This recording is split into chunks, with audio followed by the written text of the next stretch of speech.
There's a mansion in my hometown that everyone avoids, not because it's old, not because it's haunted, but because the people who go inside don't always come back as themselves. Last Halloween, a kid named Dakota thought he was brave enough to explore it, but the thing that lives inside that house, the thing that killed the children decades ago, it doesn't just trap people, it replaces them.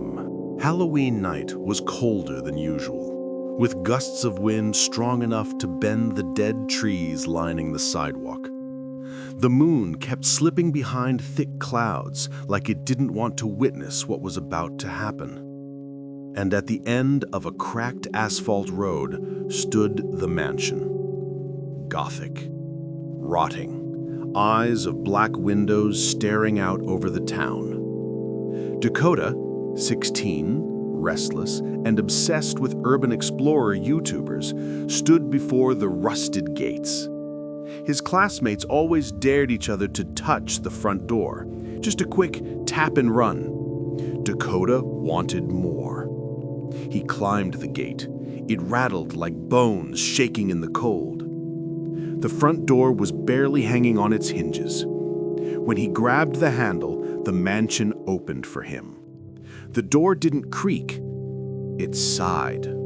Inside, the air was thick with the smell of mold and something sharp, like old metal left out in the rain. Dust covered everything in heavy layers. Wallpaper curled like dried skin peeling from the walls. Portraits lined the hallway, every single face carved out as if by claws, eyes missing, smiles slashed. Dakota took out his phone to record, but the screen glitched with white noise. Then, footsteps echoed above him. He held his breath. Another slam of a door deeper in the house. Dakota whispered to himself, "Old houses make sounds, just wood expanding, right?" But then it came. Childlike, high-pitched, but warped and slowed as if played backwards through broken speakers. A cold draft drifted behind him, brushing his neck like icy fingers. He spun around just in time to see a shadow dart down the corridor. Small, child-sized. Dakota hesitated, then, like a fool, followed it. He entered a hallway so narrow he had to turn sideways to walk through it. The laughter grew fainter, but somehow closer to his ear. Dakota's flashlight flickered. He tapped it, and for a split second, the walls around him rippled, like something was crawling underneath the wallpaper. Then he reached a locked door at the very end. He pushed. It didn't budge. He rammed his shoulder into it. Crack. The frame splintered open. The room he entered was untouched by time. A pristine child's bedroom. White sheets, shiny wooden floors, toys arranged neatly as if waiting for bedtime. A chilling contrast to the decay outside. Dakota whispered, "What the hell?" The door behind him swung shut, softly, then clicked. Locked. Dakota rattled it, panic rising. Then he heard breathing behind him. Slow, wet, too close. He spun around and the room erupted with ghostly children, bodies glitching into existence like flickering lights. Sunken faces, hollow eyes, clothes dripping with old reddish stains. They circled him. Dakota staggered back as images flooded his vision. A brightly lit children's party, laughter, music, and a kitchen staff worker pouring drinks, smiling with dead eyes. Moments later, children collapsing, choking, foaming at the mouth, parents screaming, the worker slipping away unseen. Dakota dropped to his knees, the visions overwhelming. The ghosts wanted him to understand. They wanted him to do something. But what? His eyes darted to the open window. A chance. He could run, escape. A girl ghost snapped her head toward his gaze. Her jaw unhinged. The window slammed shut so violently, the panes cracked. All the child ghosts stared at him, their hollow eye sockets glowing faint white. Dakota panicked, lunging for the door. Before he could turn the knob, the children vanished. Silence.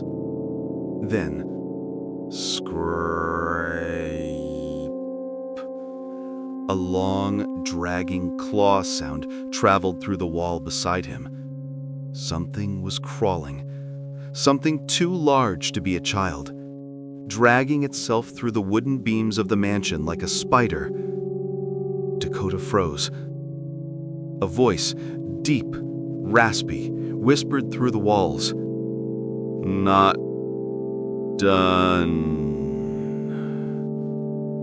He bolted, but the floorboards beneath him buckled, cracked, shattered, and Dakota free fell into darkness.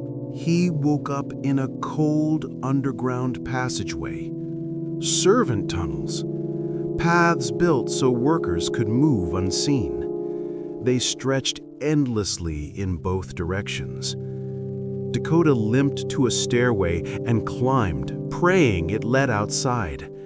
When he pushed open the door, he didn't find an exit. He found ghosts. Dozens, hundreds.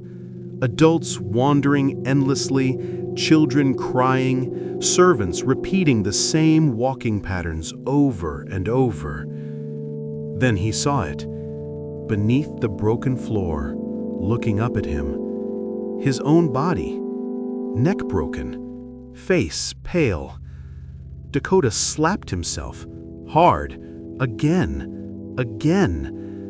No pain. He wasn't dreaming. He wasn't alive. He was trapped, just like them. A dark, swirling shadow formed above his corpse. Thick, alive, hungry. It lowered itself into Dakota's body like smoke sinking into lungs. Then, Dakota's corpse inhaled. Slowly, deeply, and sat upright. The thing inside moved his hands, flexing its new fingers, testing the muscles, admiring its new skin. A deep voice spoke from Dakota's mouth. "This one fits perfectly." The creature stood up, stretching the stolen limbs. "Some of them got away years ago. Time to finish my work." Dakota screamed soundlessly as the murderer, now wearing his face, walked toward the mansion's exit. The doors opened for it, like old friends welcoming a monster home. Dakota didn't escape the mansion that night. The mansion simply found itself a better host. And if you ever meet someone with his face, someone who smiles with eyes that don't blink, someone who knows things he shouldn't, turn around and run. Because the killer isn't trapped anymore. He's free, and he's still hunting the ones he missed.